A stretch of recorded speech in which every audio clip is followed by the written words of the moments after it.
Great. Good evening, everyone, and welcome. My name is Brittany Violand. I'm one of the Programs and Partnerships Librarians for Arlington Public Library. I'm going to skip all the housekeeping because we already went over that.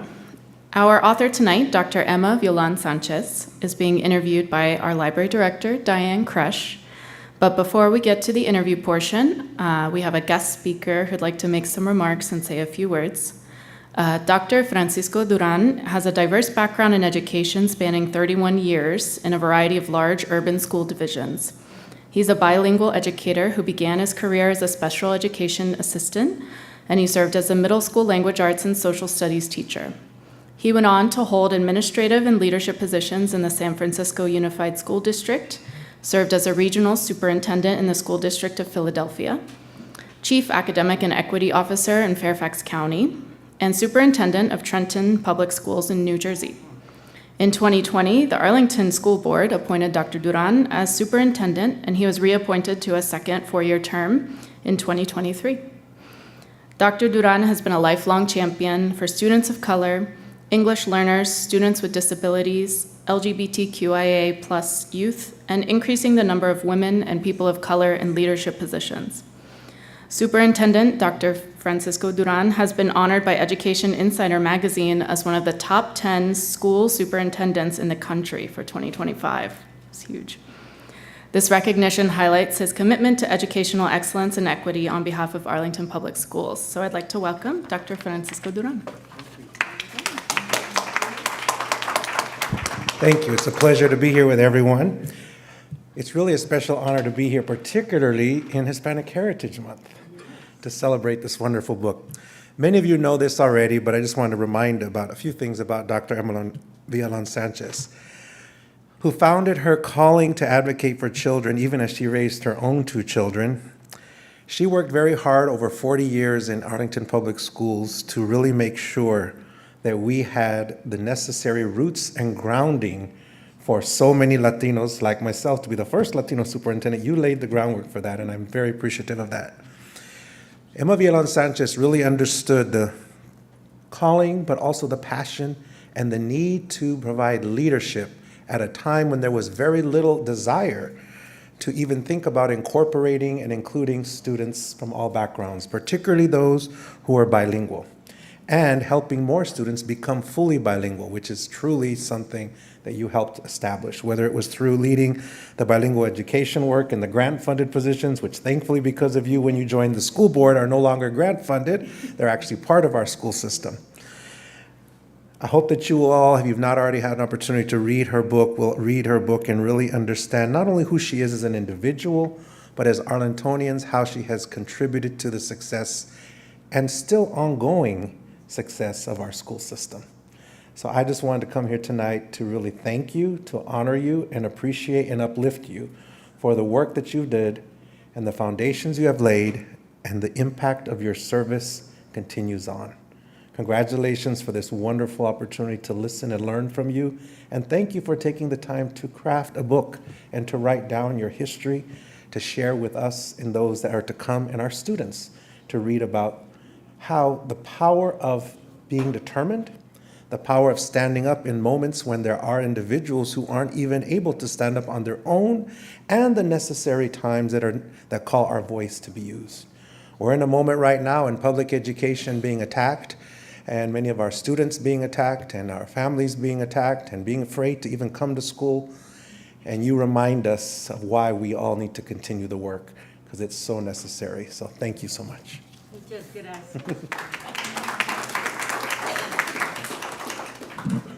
Thank you, Dr. Duran. Is this on? Can you hear me?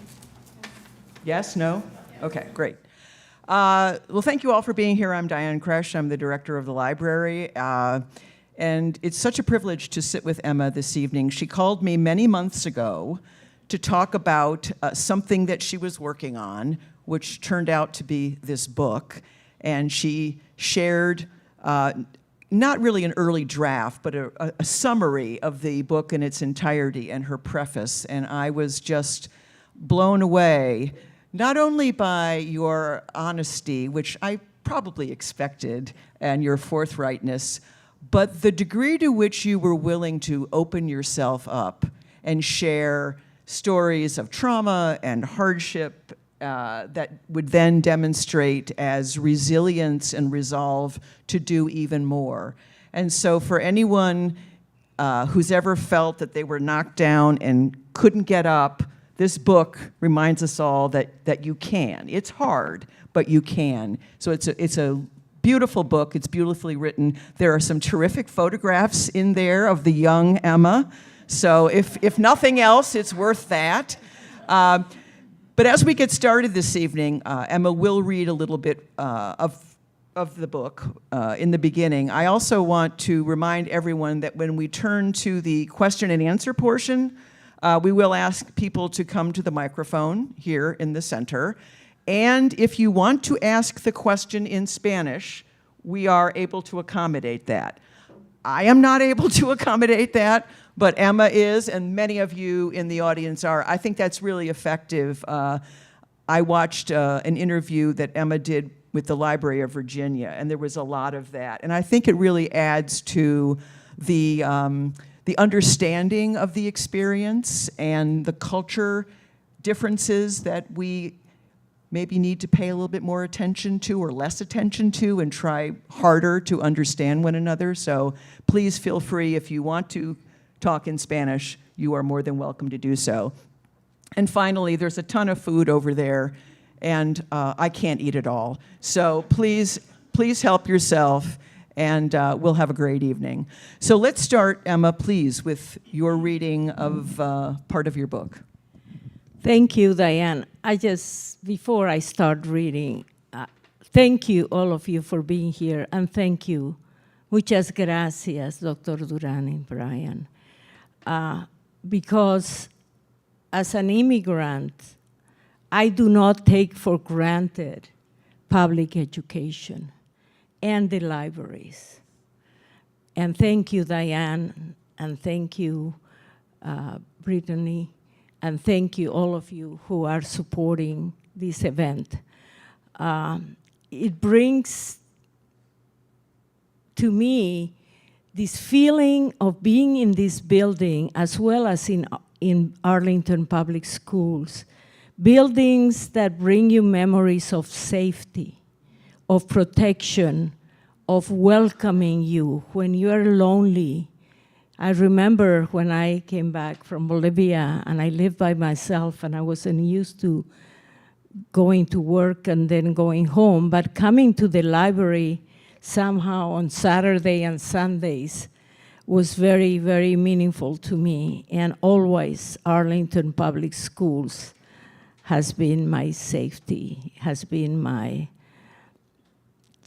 I loved it. And I am so proud to have been here in Arlington for more than since 1976. So it has been a pleasure. Really, thank you. Muchas gracias. I will start reading the preface, which states, I'm an immigrant. Every thread of my identity is wrapped around that core. I became a citizen of the United States in 1973 and have lived in this country for most of the past 60 years. I have immersed myself in the life of my community and my adopted country. But even now, I see myself as a person whose roots lie somewhere else, not here. Like most other immigrants I know, I have wrestled and wrestle still with the question of identity. Who am I? It's a question most people ask themselves at some point in their lives. But for immigrants, the stakes are higher because our roots are somewhere else. There's a saying in Spanish, no soy de aquí ni soy de allá, which means I'm not from here or from there. Ask anyone who has come here from another country what that saying means to them, and especially if you ask it in the language they grew up speaking. Most will tell you, yes, it's true. It is true that almost all immigrants share, no matter where they come from or how they came here. Every immigrant and refugee I know wants to belong, to shed the label them and become one of us. The melting pot is part of the American myth, but those who step into it pay a heavy price, laying aside of their identity to become someone they are not. I never wanted to make that choice. Instead, my quest has been to embrace my bicultural identity as a Bolivian American and encourage others to embrace theirs. When I was very young, I received a gift. That gift was the feeling in my heart that I was not separate from those who were suffering. I understood then, in ways I still struggle to explain, that I am them and they are me. And so I became a weaver, not of cloth, but of dreams and shadows. The thread of my loom are family, education, faith, opportunity, service, and the love I have for my two countries, Bolivia and the United States. We are searching for community. I believe that God calls us to work not in isolation, not by ourselves or for ourselves, but in service to others. In the Catholic Church, community is literally the body of Christ, which means that we are called to serve in community where it exists and to build where it does not.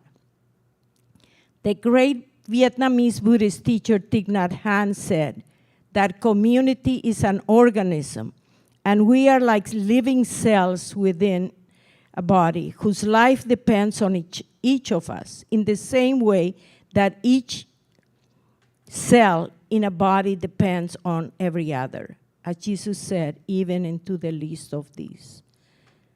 When I was in my mid-70s, a dear friend wove a tapestry and called it Emma Weaver. She attached notes to the threads naming what she saw in my various accomplishments. I didn't know she had done that until she died, but I have kept it ever since as a reminder of what my life has been, a weaving of the dreams and shadows of my immigrant story, so that others will know and understand that we are not separate. There is no them, only us. Great, thank you. That gives everyone a taste of what's in store if you open the book. It's filled with examples like that. You've clearly thought about all of these issues, Emma, for a long time, and you've done the hard work of coming to terms with your own misfortunes and traumas, and I understood that in part, wrestling with some of these things drew you to create the book in the first place. Do I have that right? Yes, yes. Would you like to talk a little bit about that process? The process of writing the book? Sure, and just why memoir, and more importantly, why now? Thank you. It's not an event if we don't have microphone trouble. Well, All there right. are 3 questions in that. Yes, there were 3 questions. Okay, now, why now? Why did I write this book as I retired from Arlington Public Schools, School Board, and after my mother died, you know, living by myself on 3000 Military Road, where I had lived more than 44 years. I said, what is it? And one of the things that was very important, and it is very important now, as many of us who have retired, is friendship. And the fact that we got together as a group of friends who had recently lost a loved one. It was initially a grief group, but then it turned out into a joy group because we read the book of joy, which is the conversations between the Dalai Lama and Archbishop Tutu. And it was Etta Johnson, I know some of the people that worked in Arlington knew her, who started with the group. And she told us, because she was the expert in curriculum writing in our department for the elementary level, she said, all of us need to write a curriculum. And I said, what do you mean a curriculum? We don't do curriculum anymore, but let's call it the wisdom of aging. And part of that wisdom is how did we deal with death? Because all of us had, 4 of them had their husbands died, my mother died, and also I had other deaths in my family, and one of the friends, her son died. And so she encouraged all of us to write because all of us felt that we needed, as we dealt with grief, to write as a way of healing. And we had just read a book, Transitions, which dealt with how do we deal with a life quake. A life quake is a sudden thing that happens that it shakes you up to the core, and it leaves you dumbfounded and without hope. And for me, it was the death of my husband, Albert Hugh Giddings, to whom I dedicated the book, when he died in Vietnam on August 22nd, 1968, 5 days before I was supposed to meet him in Hawaii. And so that life quake that I had, and plus the trauma that happened, because when in October of that year, I got the final death report, which stated that he had died by a self-inflicted gunshot wound. So for me, realizing that maybe his death was by suicide, but I was 22, I was in a college dorm, and my family was in Bolivia.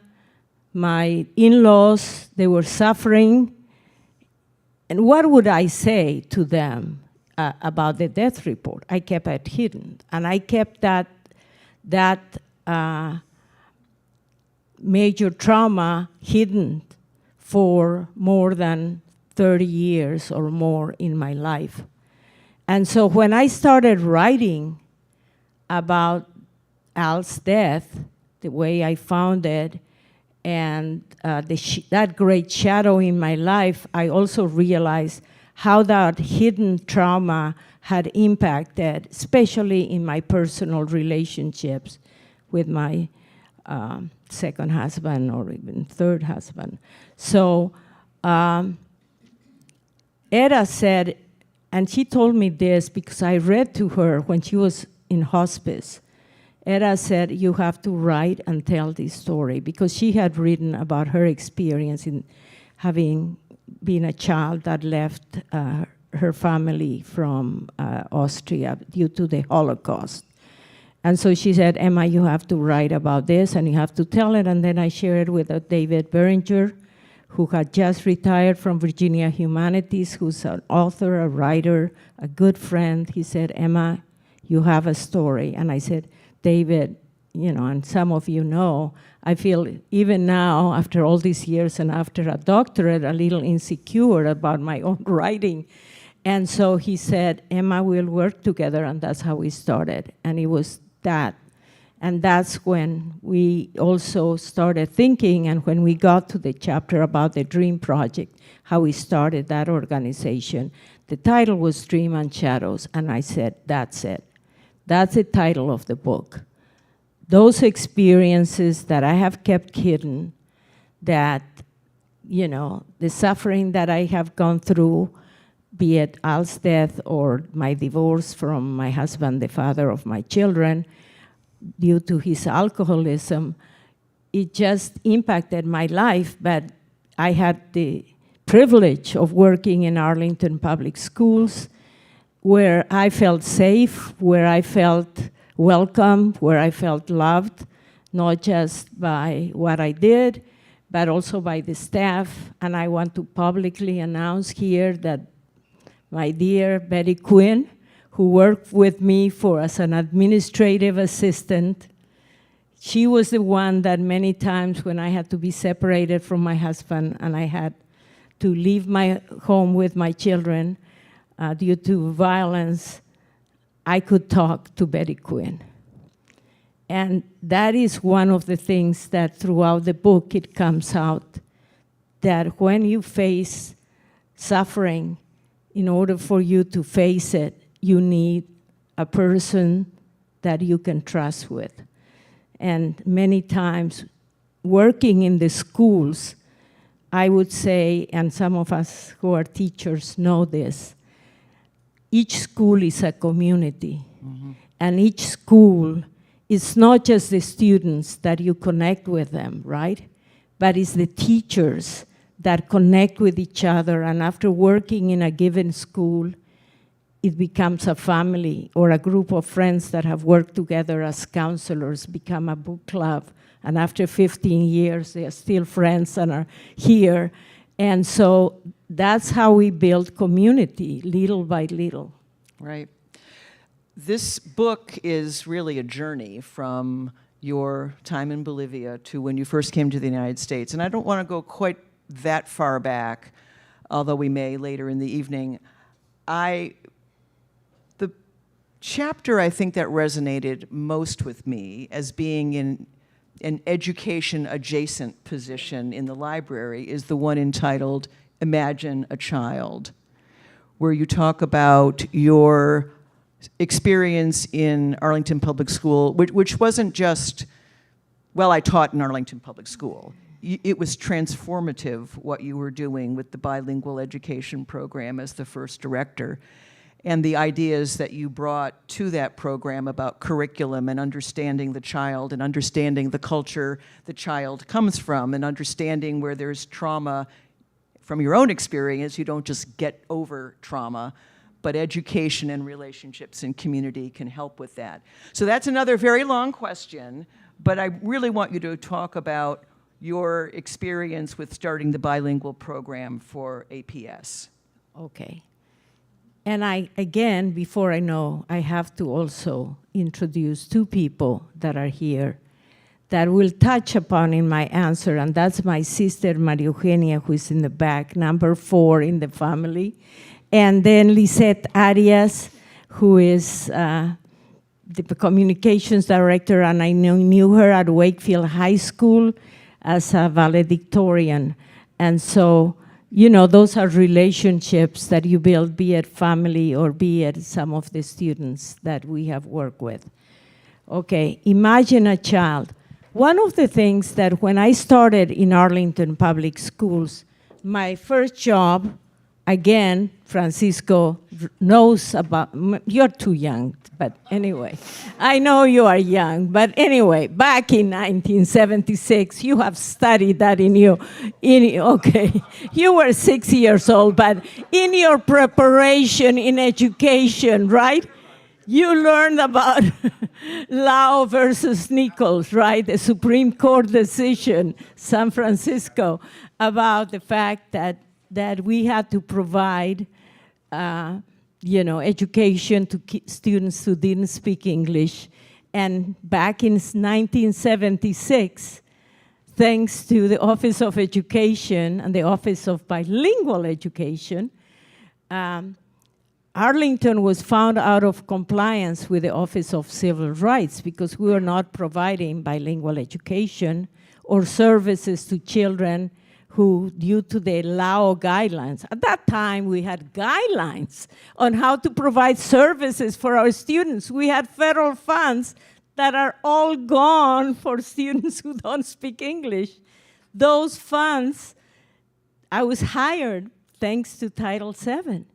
But here I came to Arlington Public Schools in 1976, interviewed by an amazing superintendent. I tell you, superintendents can make such a difference in a school district.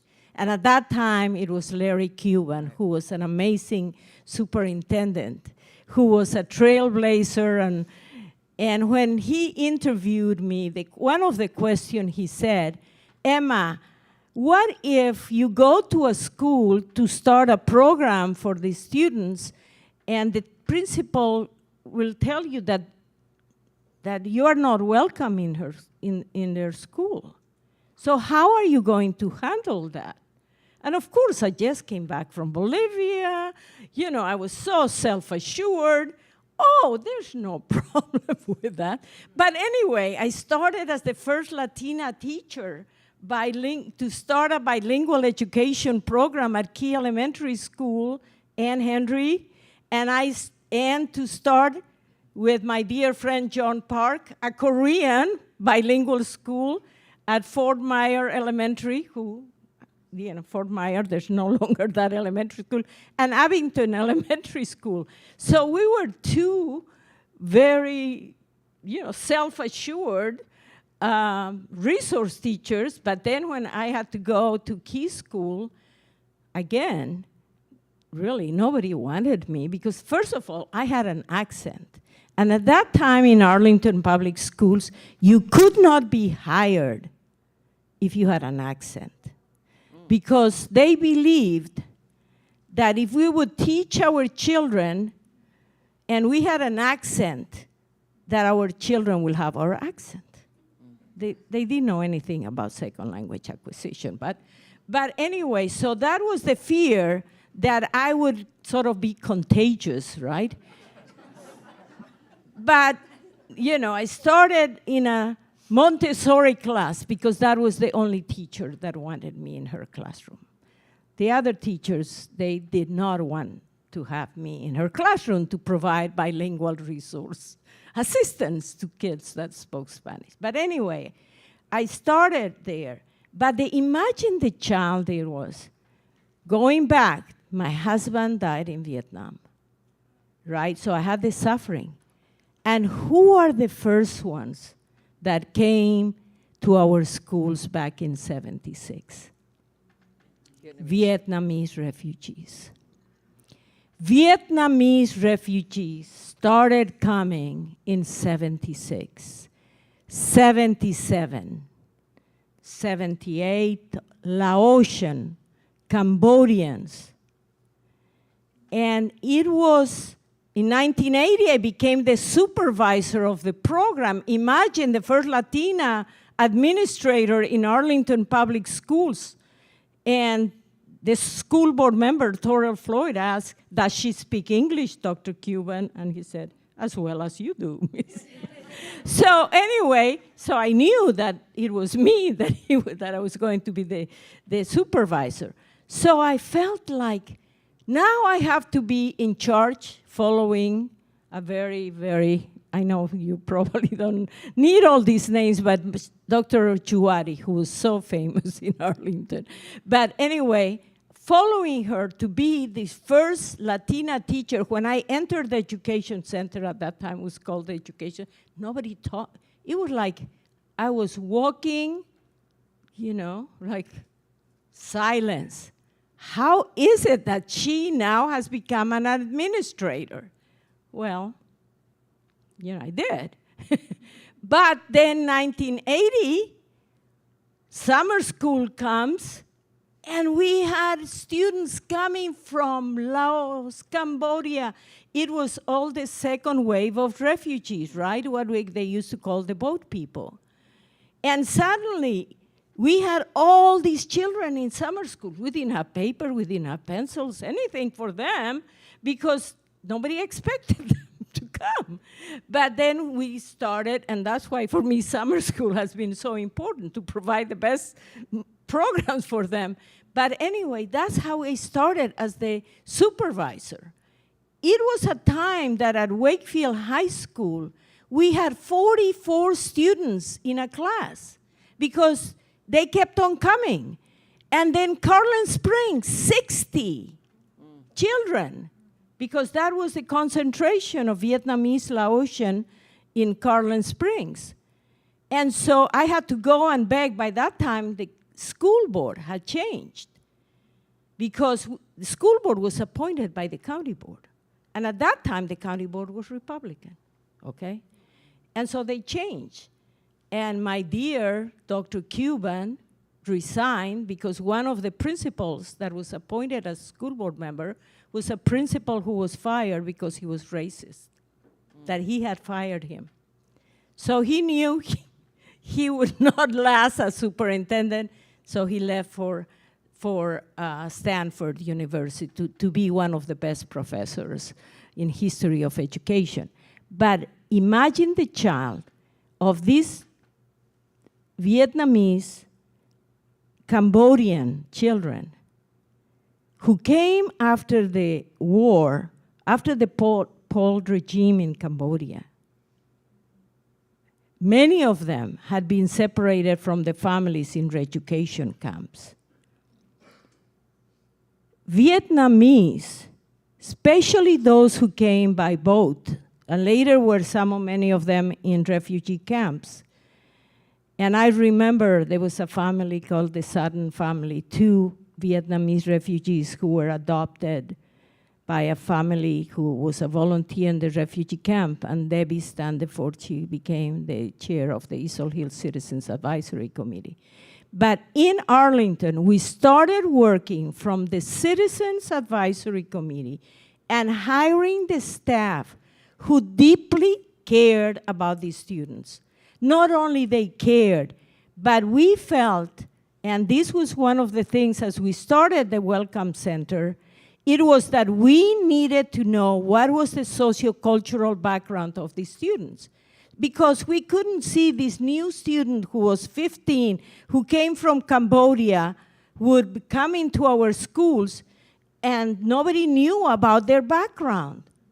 How long had they been, if they were in a refugee camp? How long had they been separated from the family? What language they speak? And so that's when we started working with understanding the sociocultural background of these students. And thanks again to federal funds, we started at that time was called the Intake Center.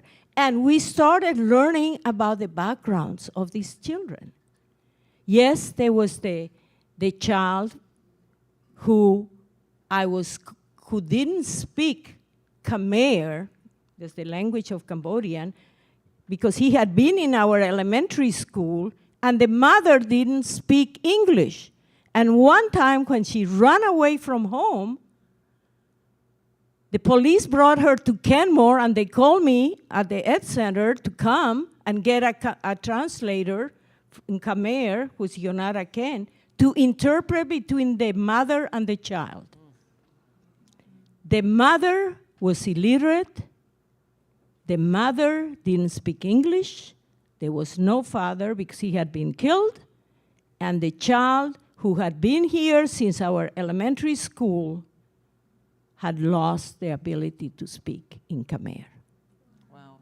And that's when we in Arlington made the decision, again, fast forward, that we needed to value the first language. Not only we needed to value, but we needed, again, after 1980, bilingual education was eliminated in Arlington because we couldn't use the B word.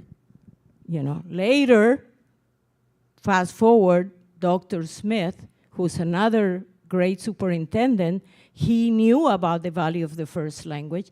And that's when Bolivian parents came and said, we want to start Escuela Bolivia, Saturday program.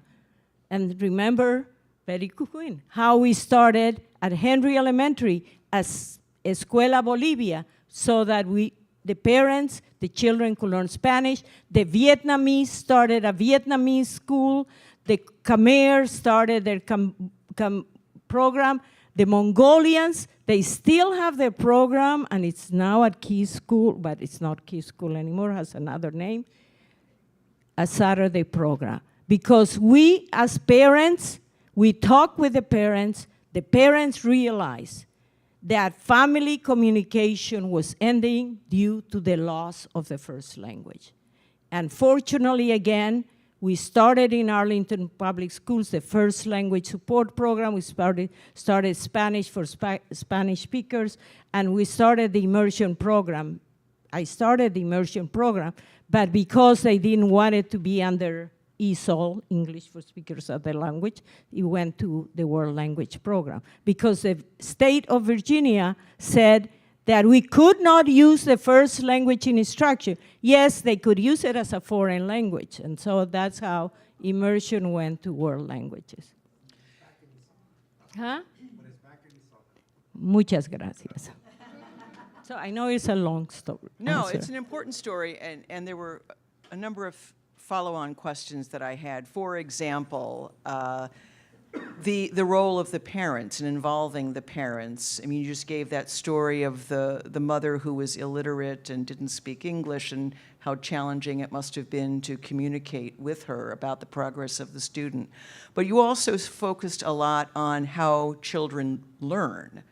And I wonder if you could talk about some of the innovations you brought there, one, and two. I always multi-part question, sorry. That's fine. And then the second part is you did a tremendous amount for teacher development, curriculum development, and training so that they could be more effective in their roles. So talk a little bit about, I guess, styles of learning and how children learn, and also then The family development of engagement. teachers. Yeah, I want to talk about family engagement.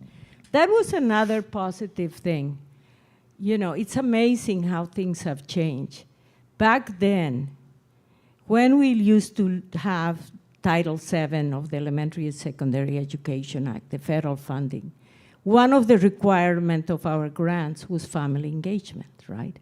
We needed to involve the families. And in Arlington, it was a wonderful school district because one of the strengths, it was for my department to hire bilingual staff who would work with families, especially resource teachers like Nguyen Ngo Bic with the Vietnamese. For the Laotian community, we had General Sananikon, who was a refugee who had been general in Laos, and the Laotian community at that time, the Laotian community is a very strong community. And so since General Sananikon was hired as the bilingual resource, I don't remember his title, assistant, whenever General Sananikon said we had a meeting, there were 60 Laotian parents. We had the Multicultural Parent Conference. Whenever we had the Vietnamese Parent Association, Mr. Nhi, and Mr. Bic, and the resource assistants who would work together to bring the Vietnamese parents. And the Vietnamese parents, the Bolivian parents, the Latino parents, and the other strength, building on the leadership skills, was the students. Because we believed in developing leaders. Leadership is not, you are not born a leader. You need the experience. And for example, we started the Latino Student Association. And you know who is here right now? The founder of the Latino Student Association at Washington Lee at that time.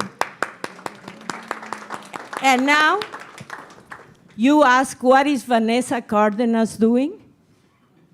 Vanessa Cardenas is the executive director of the most important immigration organization, American Voice. So Vanessa Cardenas started as the president and founder of the Latino Student Association. Later, she worked in Arlington, right? Didn't you work as an assistant? Then you became a resource. Then you became public information. Then you got your degree in administration. Then you worked in the fire department. Then you worked. But anyway, she worked in American Progress. But now she is our national leader in immigration advocacy. Now, that's what happens. The parents of our students founded the Dream Project.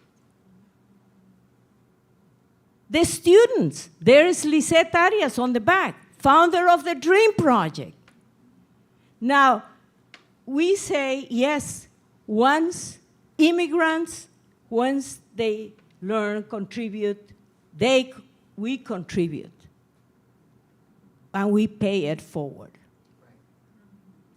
Now, what was the other question you talked about learning? Anyway, I get so excited because I have Vanessa Cardenas here.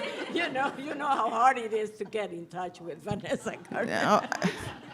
No, I think it's terrific. I mean, this is your legacy of something that you started, you know, a while ago when Dr. Duran was 6 years old and I had graduated from college, but we're all coming to it.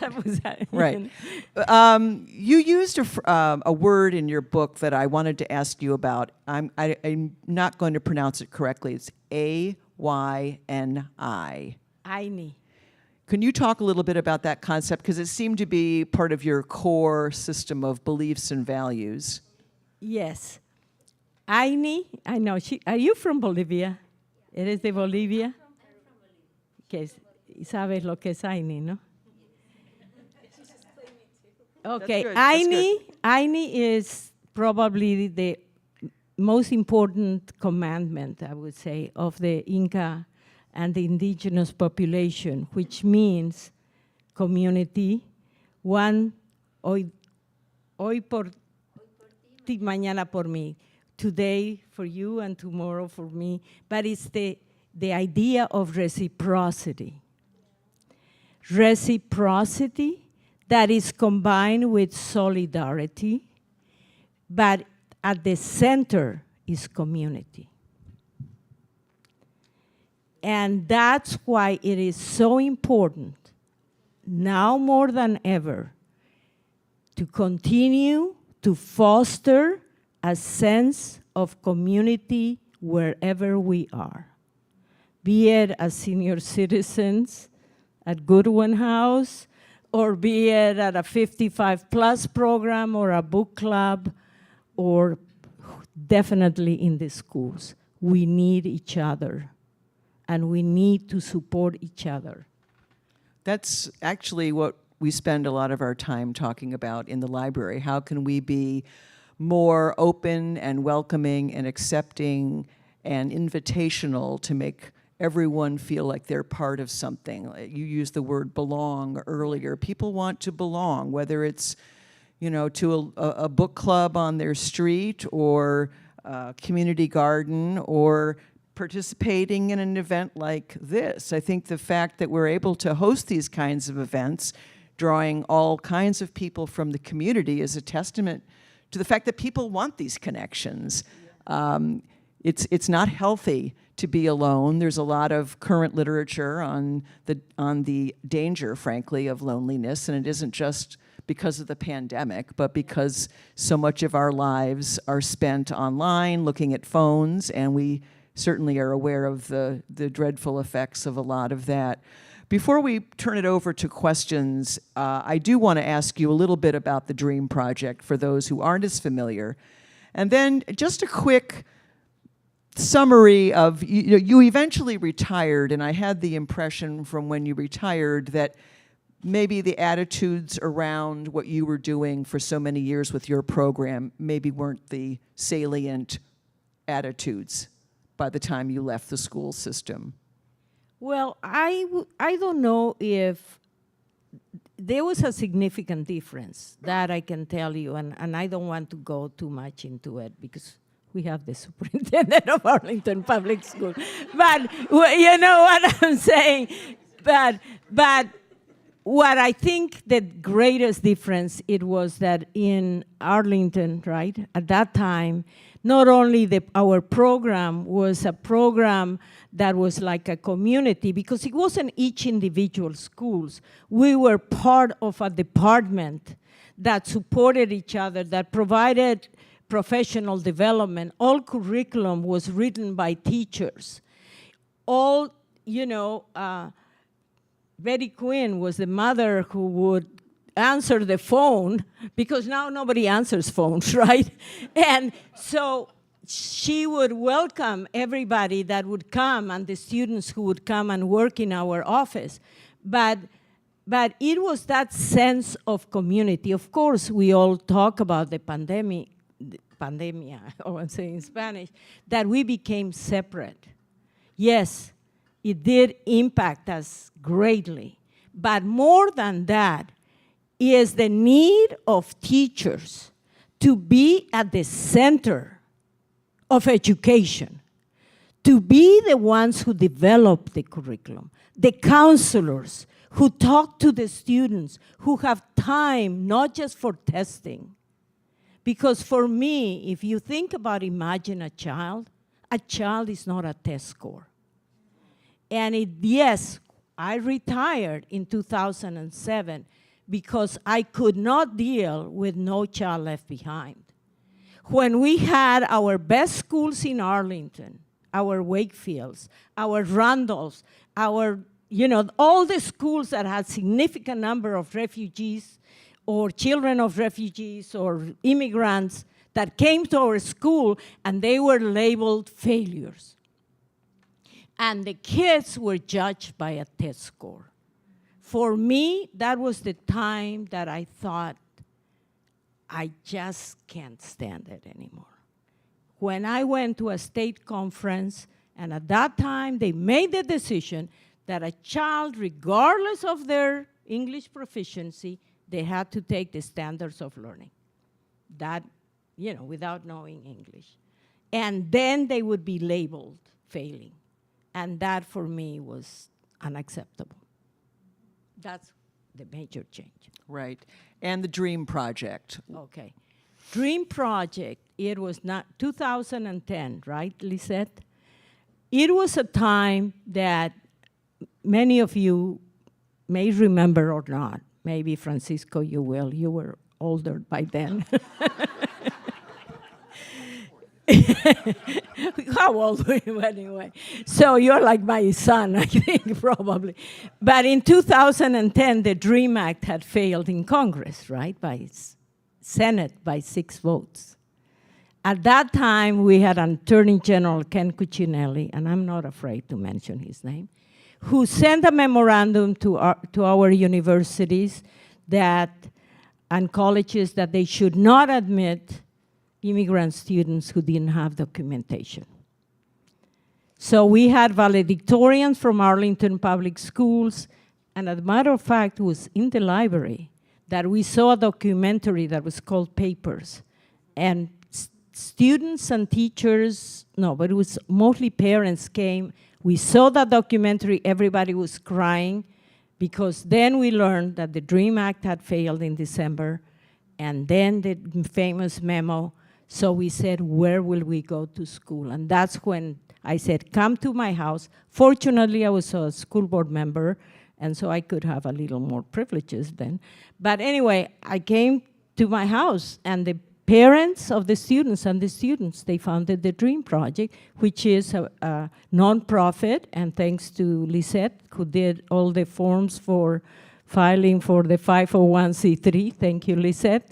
We started the DREAM Project, and we have now, it's 15 years, and we have founded more than 400 scholarships. We have professionals, and right now the DREAM Project is funding 103 scholarships, renewable. Now, if you ask me, why are we doing this, if maybe these students will not be able to work, I will say to you, like I said that before, to many scholarship associations that didn't want to fund scholarships for these students, I said, education for many of these students is their dream. They have worked so hard in our schools, and every time since they're in kindergarten, you have to go to college, all of this. And to tell them that they can't because of their immigration status, when they can, and we felt that we had to start that organization, and we researched which universities would give them scholarship. Lisette had a scholarship in Moravian, but she was, I think she helped me, even though she was not a scholarship recipient. But anyway, that's how we started. And it's still a magnificent organization, many of you know it, and we have to help those students. That's terrific. That's quite an accomplishment. And on top of everything else. So we'll turn it over now to questions. We can do them in Spanish if someone would prefer to ask the question in Spanish. Emma will be able to handle it. Brittany will be able to handle it. Some of our other guests, I will not, but I will listen closely regardless. So who wants to start us off with a question or a comment or? Yes, please. Could you just, or actually you can use this. How's that? Yeah. Okay, I'm gonna speak in English, but my first language is Spanish. I'm Claudia. I'm from Peru, and what you say impact very, hard for me because education for me is my dream. It's still my dream, and this kind of history from you, like in any person who wants to share more about it, or like write a book or any kind of activity, even you think like it's not something important, like for me, because I'm immigrant myself here, it's very important. And thank you for sharing part of your history, for support community, and that is what I want to share. Gracias.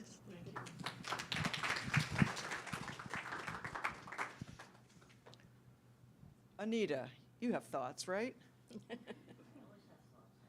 So this, Anita is my colleague, good colleague, Anita Friedman with Department of Human Services. Well, thank you, and I don't know if I mean, Emma, I know Emma since I started working in Arlington County. In fact, one of my first encounters with Emma was when she was unhappy about how we were running an early education preschool program called Project Family.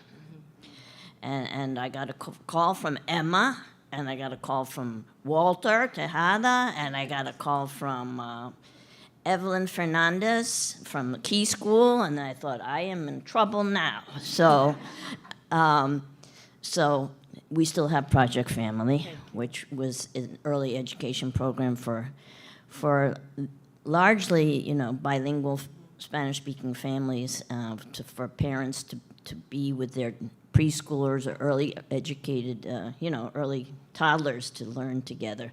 But I guess my question, which I don't know if any of us have the answer, but it's so sad to see what's going on, and with the unwarranted and illegal deportation of people.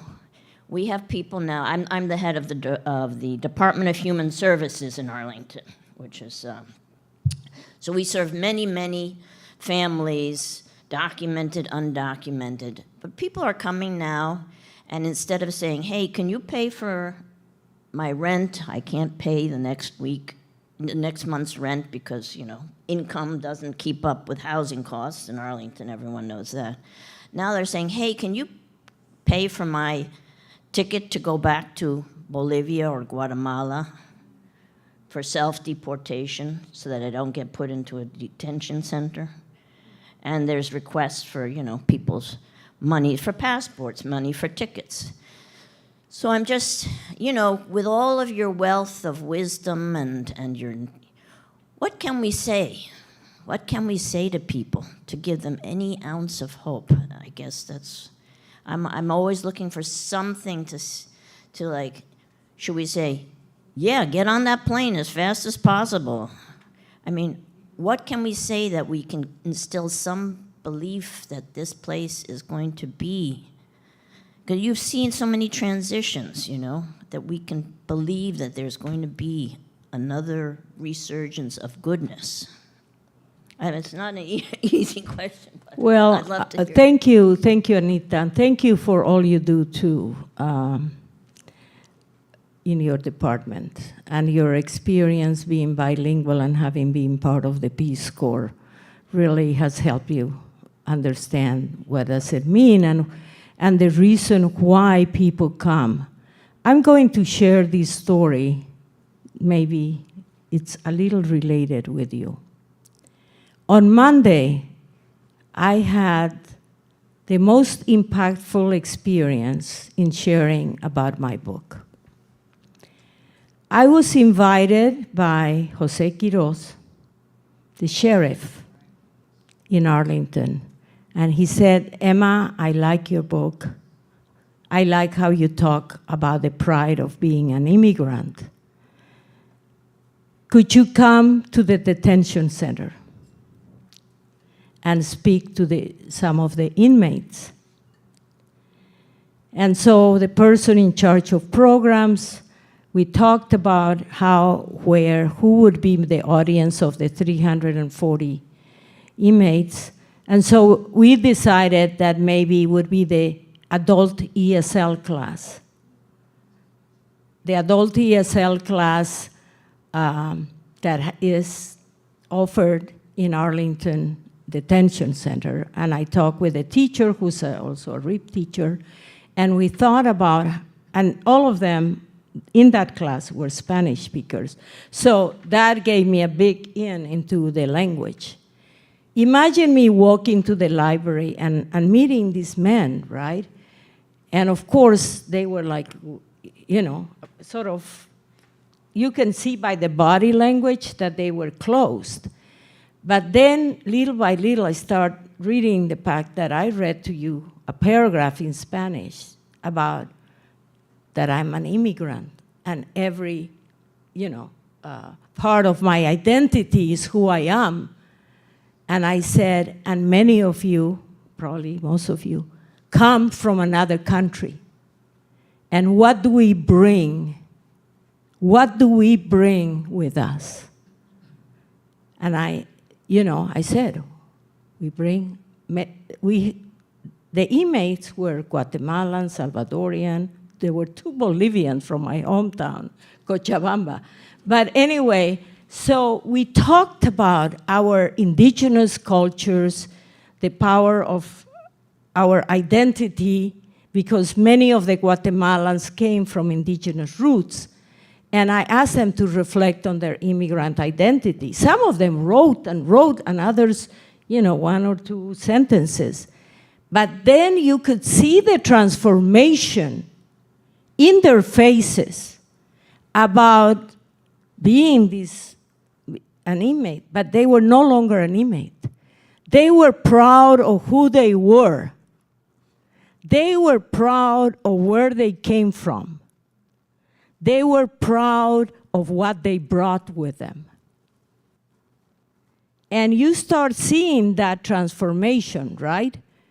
Later we went on, and they had to draw about their dreams and shadows.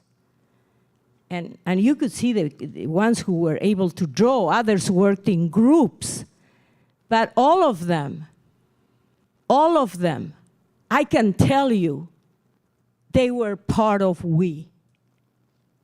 Because that was what Jose Quiroz said to me, Emma, all of our inmates are human beings.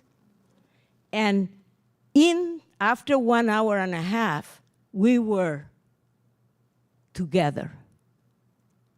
And somehow, yes, we did talk about, at this time, what does it mean to be an immigrant at this time? But I said, we need to change that narrative. Unfortunately, my book is out. I said, we have to change the narrative. We don't talk about what we lack or what we take away, what we give. And what in many of the occasions when I talk to people that are suffering now is establishing that relationship, that conversation. I had a phone call 2 days ago from an immigrant who is transgender. He is afraid to go in the bus. He says, I just can't breathe when I go inside the bus because people look at me trying to find who I am. And so we talked about he's depressed and what was it that he needed, and we came up that he needed an Uber for transportation so that his anxiety being inside a bus and meeting people he didn't know would cause him that much fear. There's a lot of fear. So how do we deal for fear? And what I believe is a one-to-one. Yes, I don't think that the Department of Education will buy, a ticket to wherever the country is. Homeland Security says that they're going to pay them $1,000. Right? I don't know. Of course, you don't want them to go there. But anyway, but it is where they can get help, who are the relationships that can help them, and what resources exist in the community. Because some people are afraid of going to APA to get, they are afraid of getting food. So there's a lot of fear. And transportation, it is a major concern for some parents, but many people go to work and they come back. But it's how we can build community wherever they are and with the family members that they have or friends that they have, because that's the only hope I have. I really, I don't want to think about 3 years, and mindfulness for me and mental health makes a big deal of difference. Today, that's all we have.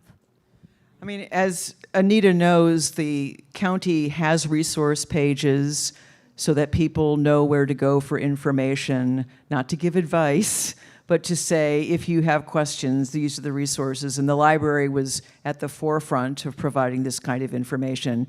And with the detention center, this library, Arlington Public Library, manages the detention center.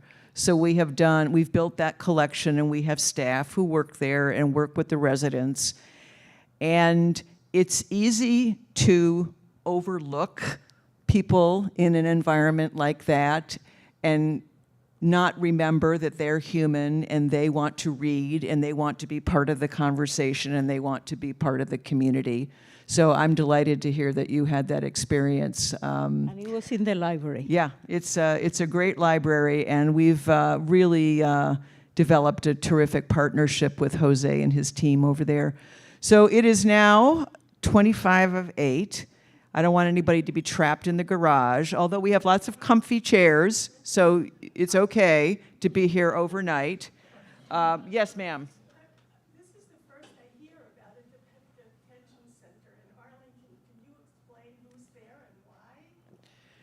It's not an ICE facility. No. No.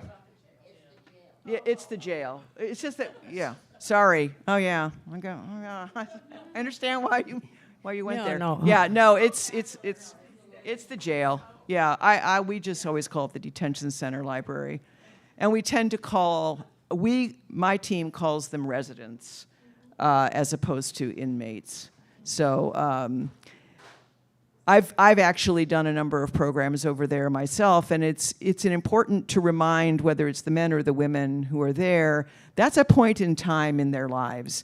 That will not define them. In many ways, it will spur them on to do even something greater than they might have imagined, but it's important to embrace them as part of this community and give them the same courtesy and respect and inclusion that we would give anyone. So we've really enjoyed our partnership there. So Emma is willing to sign books. If you have a book, if you want a book, if you just want to tell her she's great and you can't wait to read the book, we have a bit more time. I want to thank again, one second, Dr. Duran for his inspiring words at the beginning, his staff from APS, our terrific, whatever you guys are called, AVN, I Chief don't know. of Staff. The video team from Arlington County, they do all the programs with us. And Brittany Violand, who is my right hand on all of these programs, she's amazing. And I couldn't do any of this without her help. And with also the wonderful team Yes. recording this. Yes. And thank you. Imagine having been in a room with the superintendent, with the director of libraries, and the director of human services. You have so much to do. Thank you. Thank you. Please keep all our Arlington residents, regardless of their immigration status. Treat them with all the love and respect they deserve.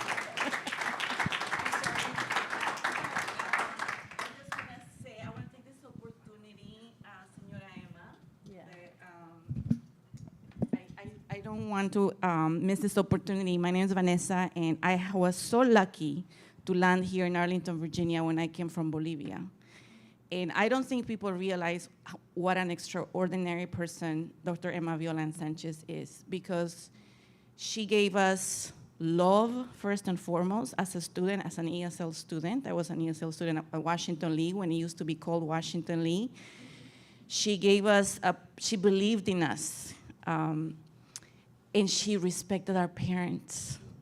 And I think that made all the difference. And believe it or not, this morning I was sitting, in spite of how I look like right now, this morning I was in the Mansfield room at the Capitol doing a presentation with US senators, and they were sitting around me. Our Senator Kane was there, Senator Cortez Masto, I mean, a whole bunch of senators, and we were talking about the issue of immigration. But what I want to say to you, Dr. Emma Violand-Sanchez, is that you have been such an inspiration, and you believe in us, the trust that you put on us, and the fact that you really believe that we could achieve anything we wanted has really made a huge difference in my life.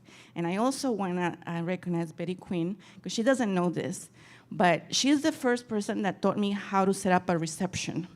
And to this day, I know that I have to put out cheese and crackers and grapes and punch. And I know you might think it's a little thing, but for somebody that came from another country and to see how you set up the care that you set up those receptions for us, for the students, just really meant a lot.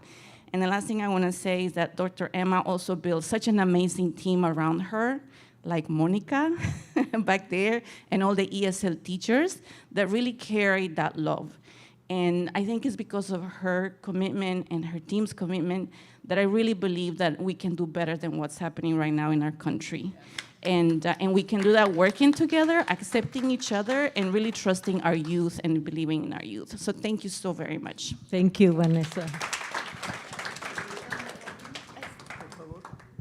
Buenas noches, doctora. Buenas I'm noches. Tomás Saucedo. ¿Cómo estás?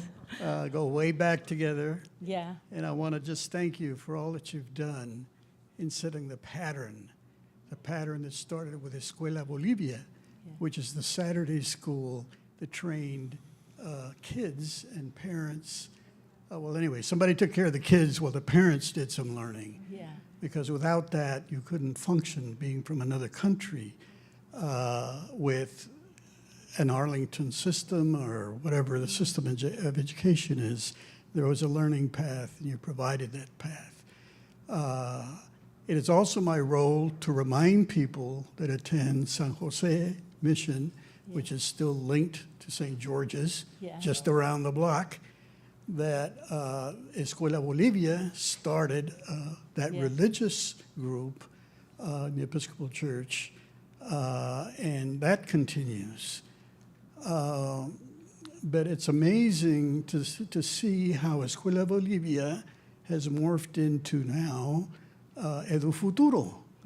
And I keep having to explain to people that Edu Futuro is the same idea, spreading from Arlington to all of the inner Beltway jurisdictions, and then out to the outlying counties. This is an enormous, great piece that Arlington helped start and incubate and create that early pattern that just keeps rippling out. So when a major challenge, like a completely President Loco comes in and does amazingly crazy things that just scare the daylights out of kids, and everybody's just worried about even going to school. This will withstand all of that. I worked for the Teachers Association, so I'm always thanking teachers. Thank you. And Michael, my son, graduated from an Arlington school. Gracias. Thank you.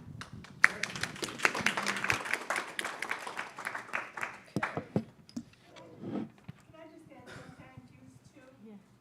Both of you are so important to a community. To me, I always said that education is the most important thing you can give your child.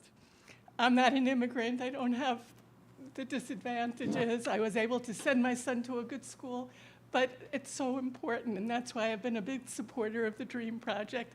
But also, the public library is the most wonderful community resource that we have. It's free, and the information and the resources, and I mean, I just hope that, you know, everybody can take advantage and knows how important and wonderful it is, you know. Anyway, thank you both. Thank you both. Appreciate it. Thank you. All right, so how do you want to do book signing? No, we are there in the back. All right. I'll be there. And thank you, Diana. Diana